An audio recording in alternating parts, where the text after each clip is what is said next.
Jadi kebaikan yang Om Roy lakukan selama ini termasuk dengan Luna Foundation dan lain-lain ini semuanya itu bukan dengan tujuan karena saya investasi nih dari sekarang. Suatu saat saya akan dengan target suatu saat saya akan maju.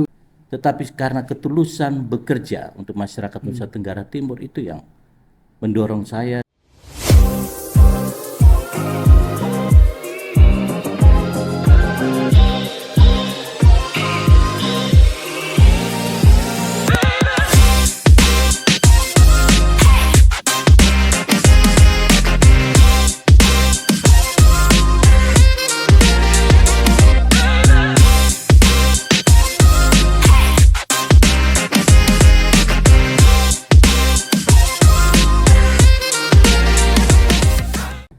Hai guys, welcome back to Say Podcast bersama dengan saya Victor Misa, dan hari ini kita kedatangan seorang yang sudah pernah berbincang bersama dengan kita di Say Podcast. Tidak lain dan tidak bukan, beliau adalah seorang bakal calon gubernur Nusa Tenggara Timur yang pemberitaannya sekarang lagi hot, yang lagi mendapatkan antusias besar dari masyarakat. Tidak lain dan tidak bukan, ya adalah Om Roy Bulan. Halo, selamat pagi dan selamat datang kembali di Say Podcast. Gimana kabarnya Om Roy? Sangat baik. Sangat baik ya. Baik. Ya, ini kita mencari waktu untuk podcast ini pun lumayan sulit ya. Secara perbincangan karena mungkin kesibukan dan lain-lain, akhirnya kita punya waktu untuk berbincang di podcast kita pada pagi hari ini. Apa kesibukan Om Roy sekarang? Biasa, selain mengurus pekerjaan perusahaan, banyak juga mengurus tentang masyarakat melalui Yayasan Luna Foundation. Iya. Dan juga banyak undangan-undangan untuk memberikan materi kepada mahasiswa, kemudian organisasi kemasyarakatan, dan biasa melayani tetap masyarakat itu hal yang utama. Ya, seperti perbincangan kita di podcast yang sebelumnya itu, kita sudah lihat gimana sepak terjang Om Roy di dalam pekerjaannya, perusahaannya. Tetapi juga yang sangat menarik pada waktu itu adalah selain pekerjaan mencari uang, tetapi juga bagaimana mengeluarkan uang untuk menolong masyarakat ya. Gimana dengan perkembangan Luna Foundation sendiri Om Roy? Sangat baik, karena Luna Foundation itu lahir dari kasih, maka kasih itu tak akan berkesudahan dan tidak akan terbatas oleh apapun. Makanya kasih itu selalu mengalir dan Luna Foundation pun tetap melayani dan melayani. Tetap melayani ya. Apa sih yang membuat, karena kalau kita bicara melayani ini Om Roy kan kadang-kadang kita merasa ini kan keluar dari saku. Apa yang membuat sehingga kita bisa merasakan meskipun kita mengeluarkan untuk orang lain, tetapi kita juga merasa bahwa aman-aman saja. Karena Luna Foundation itu didasari oleh kasih. Tetapi kasih itu dia tidak pernah dibatasi oleh apapun dan tidak mengenal siapapun. Tetapi yayasan itu sebagai pemilik yayasan, pengalaman pribadi saya, mungkin teman-teman yang bergerak di kemanusiaan juga tahu bahwa kalau kita bergerak di yayasan itu cuma dua yang kita harus tanam dalam hati. Yang pertama, ikhlas. Ya. Ikhlas itu adalah bagaimana kita membantu orang ikhlas dengan ikhlas, tidak perlu dia mengenal kita ataupun kita mengenal dia. Kemudian ikhlas yang kedua adalah mengikhlas untuk membantu orang. Apabila dia dipulihkan, ikhlasnya ada itu, cuma dua lagi, siap untuk dilupakan. Siap untuk dilupakan, dan Om Roy siap untuk dilupakan. Sudah, dan itu sudah terjadi. Dan sudah terjadi. Ya, itu membutuhkan pengorbanan ya. Kalau mau dibilang itu memang harus berkorban, karena konsekuensi dari kita siap dilupakan itu sakit biasanya. Tapi karena dengan kasih itu yang menutup sakitnya ini, dengan sakit dan sukacita menolong orang, maka itu akan dengan sendirinya terbalas. Dengan penuh suka. Dan juga katakan tadi bahwa kita mengeluarkan anggaran, mengeluarkan dana yang tidak sedikit. Mungkin dalam perbincangan yang lalu bahwa Luna Foundation ini pure dana pribadi. Jadi tidak ada bantuan dari siapapun. Tetapi jikalau ada yang membantu silakan. Tetapi kami memang siapkan dana khusus untuk Luna Foundation dari usaha saya, dari PT Roy Bulan Manajemen ini. keuntungannya kita berikan kepada Luna Foundation untuk bisa membantu banyak orang. Dan puji Tuhan, mulai dari skop terkecil dulu keluarga, kemudian teman, kerabat dan lain sebagainya dari Kabupaten Kupang bergerak sampai seluruh Nusa Tenggara Timur, hingga puji Tuhan sampai di luar provinsi Nusa Tenggara Timur. Saya ingat waktu itu kita bicarakan sempat sampai keluar juga ya, sempat di luar dari Jadi NTT memang saya dikatakan tadi ikhlas dan kasih itu. Saya sebenarnya seorang profil yang harus berdiri pada dua sisi. Pada saat bisnis, PT Roy Bulan Manajemen dan juga Luna Foundation yang harus bisa berbagi ini. Jadi bisnis ya bisnis, yayasan yayasan, jangan terbalik. Bisnis yayasan, yayasan untuk bisnis, tidak boleh. Jadi kalau kita berbicara bisnis tentang keuntungan, karena di belakang saya banyak yang harus kita nafkahi dan perusahaan tetap berjalan. Kita pure bisnis. Tetapi kalau bisnis kan berbicara tentang logika, hitung-hitungan. Berbeda kalau saya berdiri pada sebuah yayasan, dia tidak bermain logika. Karena yayasan itu adalah pelayanan. Jadi kita harus pure bermain dengan hati dan perasaan. Jadi ini motivasi luar biasa juga buat SEO viewers kita, di mana bahwa kita selain bekerja keras, tetapi kita juga harus melayani sesama. Nah, ini yang menjadi suatu hal yang booming dan membuat antusias dari masyarakat begitu besar. Bahkan saya dengar-dengar juga itu kan banyak tokoh-tokoh penting di NTT yang sudah memanggil Om Roy untuk bertemu dan berdiskusi mengenai masa depan NTT ini ya. Pertanyaannya, apakah bagaimana kesiapan Om Roy sendiri?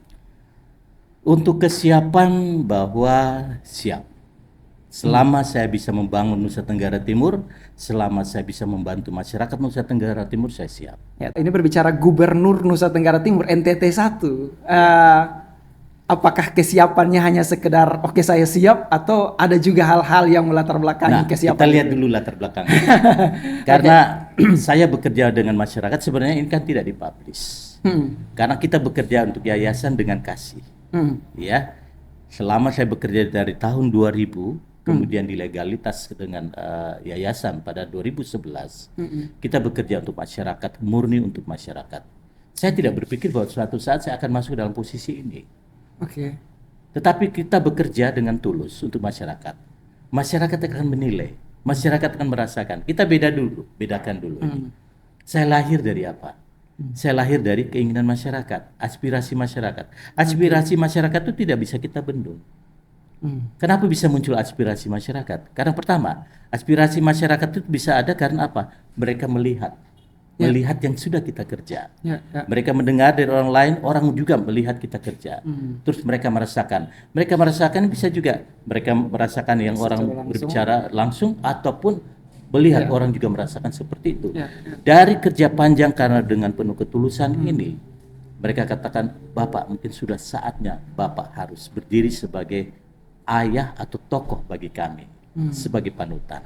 Dan saya tidak berpikir untuk suatu saat saya jadi gubernur atau calon gubernur. Jadi ini bukan mimpi yang dari kecil. Apa cita-cita Anda suatu saat saya akan jadi gubernur? Bukan mimpi ya? Tidak pernah bermimpi. Hanya saya punya keinginan selalu berbuat baik bagi masyarakat, berbuat baik untuk orang lain. Itu saja. Jadi kebaikan yang Om Roy lakukan selama ini, termasuk dengan Luna Foundation dan lain-lain ini, semuanya itu bukan dengan tujuan karena saya investasi nih dari sekarang. Suatu saat saya akan dengan target, suatu saat saya akan maju. Tidak ada saya bermimpi harus suatu saat saya akan menjadi seorang pemimpin di Nusa Tenggara Timur. Tetapi karena ketulusan bekerja untuk masyarakat Nusa Tenggara Timur, itu yang mendorong saya dengan kekuatan akar rumput, kekuatan masyarakat itu. Kenapa Om Roy begitu mencintai masyarakat Nusa Tenggara Timur? Jadi mencintai masyarakat Nusa Tenggara Timur kan dari hati nih.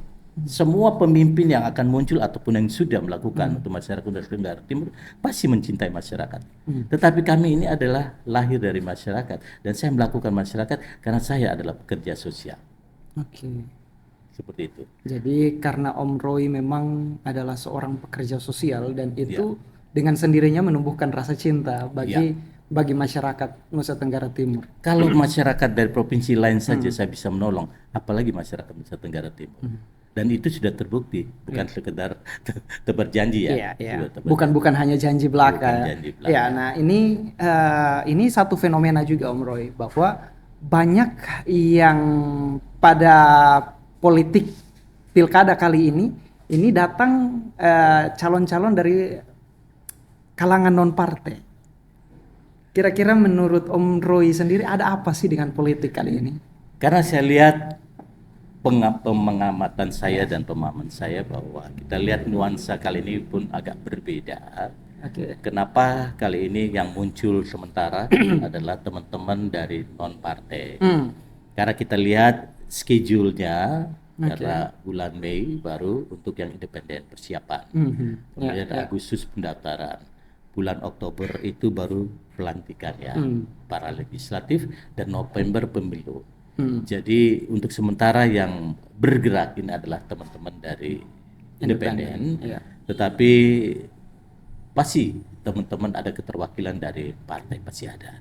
Tinggal tunggu momennya saja. Jadi tinggal tunggu momennya ini ya. Nah, untuk menurut Om Roy sendiri, apa yang membedakan antara kader yang datang dari non partai dengan kader-kader partai yang datang dengan usungan dari partai langsung? Kalau dari non partai berarti mereka tidak ada batasan, tidak ada sekat, ya, karena dari diri sendiri dengan pergerakan mereka, dengan strategi mereka. Kalau teman-teman atau saudara-saudara kita dari partai pasti ada sebuah sistem kerja yang harus mereka patuhi.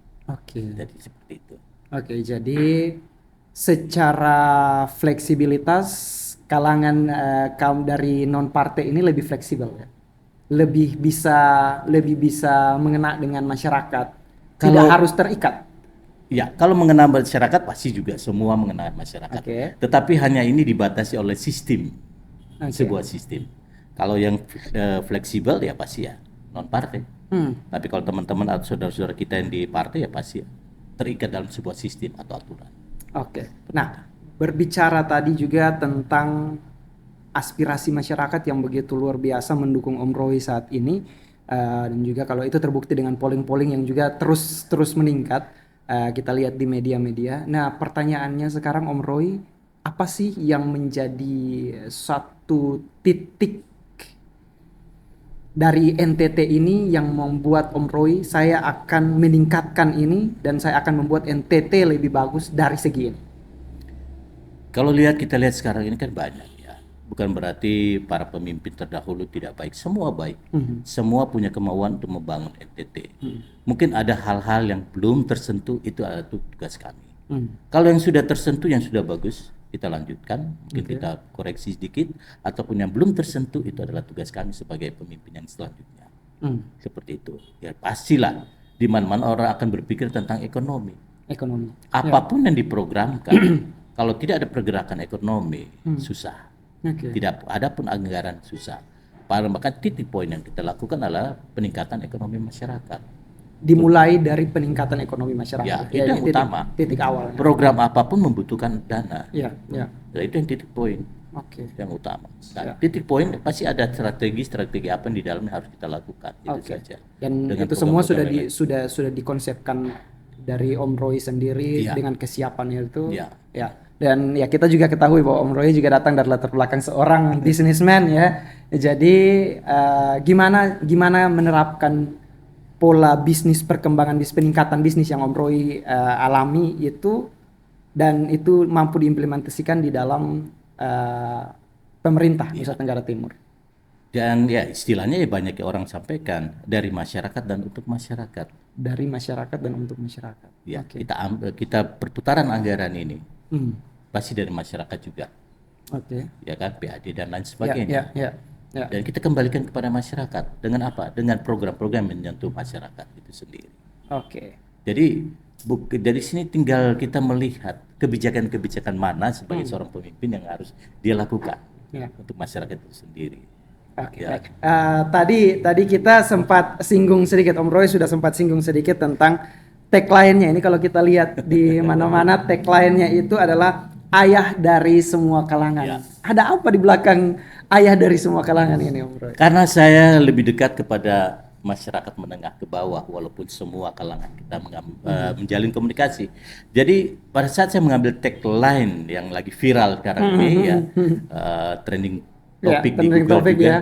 Ayah dari semua ayah bagi kalangan. semua kalangan ini sebuah pendekatan emosional dengan masyarakat. Kalau kita berbicara bapak itu lebih pada formal dan status sosial. Ya. Tetapi ayah, dia tidak mengenal siapapun. Dia lebih dekat dikatakan ayah. Secara emosional ayah lebih dekat ya. Dekat ayah. Apalagi kan kita lihat bahwa kemajemukan di masyarakat Nusa Tenggara Timur itu luar biasa. Baik suku, agama, ras, dan juga harus diingat karakter.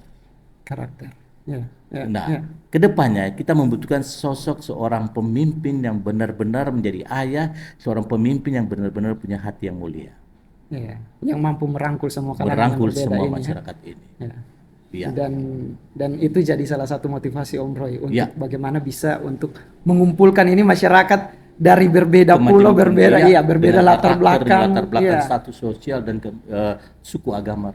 Luar biasa tagline ini karena memang ketika ada yang mau untuk memimpin NTT, kesulitannya adalah bagaimana menggabungkan antara kekuatan, sebenarnya ini kan jadi kekuatan-kekuatan, perbedaan-perbedaan ini bisa jadi kekuatan, tetapi itu menjadi satu kesulitan besar bagi pemimpin kita untuk menyatukan ini semua.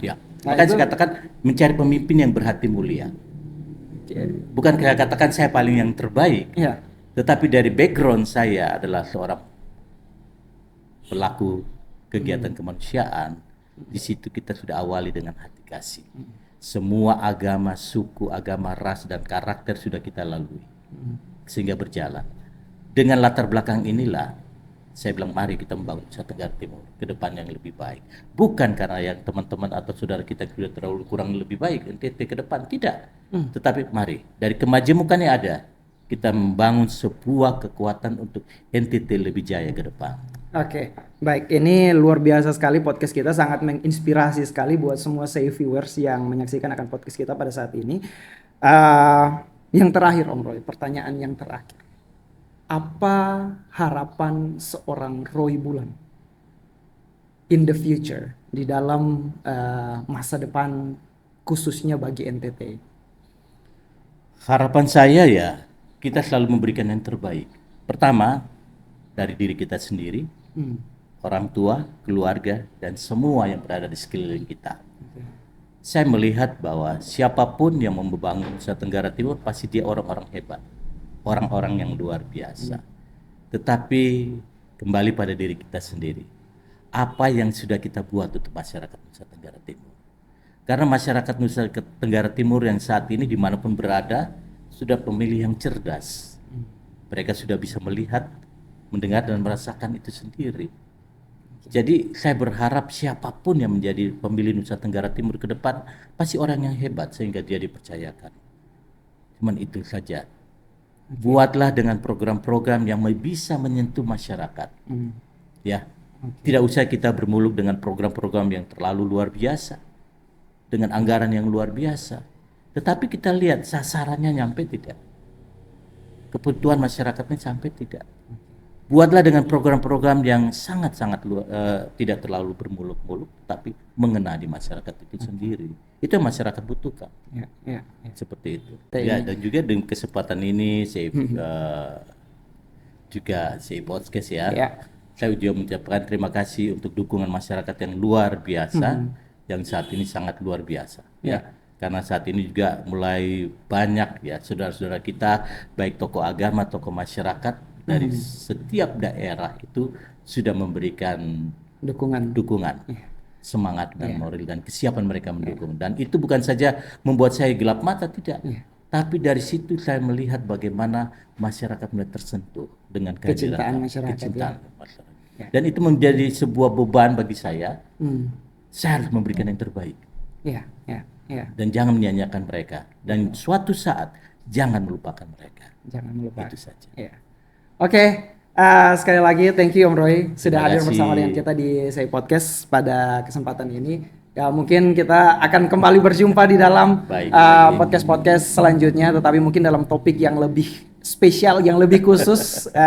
Oleh karena itu, saya viewers, saya Victor Misa, sampai jumpa. Buat semua, consider to like, subscribe, dan juga berikan komentar untuk terus mendukung akan channel YouTube ini. Oke, sampai jumpa.